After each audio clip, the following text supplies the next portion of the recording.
ഇപ്പോൾ കുറേ കാലത്തിന് ശേഷം നമ്മൾ സെഡൻഡറി, അതായത് മൂവ് ഒന്നും ചെയ്യാതെ ഒരു സുപ്രഭാതത്തിൽ നമുക്ക് ജിമ്മ് പോകണമെന്ന് തോന്നുകയാണെങ്കിൽ അവർ അതിന് മുന്നോടിയായിട്ട് എന്ത് ചെയ്യണം?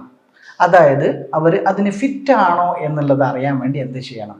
അറ്റ്ലീസ്റ്റ് ഒരു കൺസൾട്ടേഷൻ ചെയ്തിട്ട് അവർക്ക് ഫാമിലി ഹിസ്റ്ററി കാര്യങ്ങളൊക്കെ ഉണ്ട് എന്നുണ്ടെങ്കിൽ അവർ ECG, എക്കോ, അതുപോലെ തന്നെ ട്രെഡ്മിൽ ടെസ്റ്റ് ചെയ്ത് അവർ ഫങ്ഷണലി കാപ്പബിൾ ആണോ നോക്കിയിട്ട് വേണം ഇന്നത്തെ ജനറേഷനിൽ, പ്രത്യേകിച്ചിട്ട് ഈ കാലഘട്ടത്തിൽ യങ് ആയിട്ടുള്ള ആളുകൾ മരണപ്പെടുന്ന ഈ കാലഘട്ടത്തിൽ നമ്മൾ ജിമ്മിലും കാര്യങ്ങളും തുടങ്ങാൻ വേണ്ടിയിട്ട്. നമ്മളിങ്ങനെ ടെസ്റ്റുകളൊന്നും ചെയ്യാതെ ഇനി പോവുകയാണെങ്കിൽ ആ പേഷ്യൻ്റ് അല്ലെങ്കിൽ ആ ഒരു വ്യക്തിക്ക് ചിലപ്പോൾ ഹാർട്ടിന് എന്തെങ്കിലും ഒരു ചെറിയ ബുദ്ധിമുട്ടുണ്ടെങ്കിൽ അത് പുറത്തു വരുന്നത് മിക്കപ്പോഴും ജിമ്മിൽ നമ്മൾ വർക്കൗട്ട് ചെയ്യുമ്പോഴായിരിക്കും.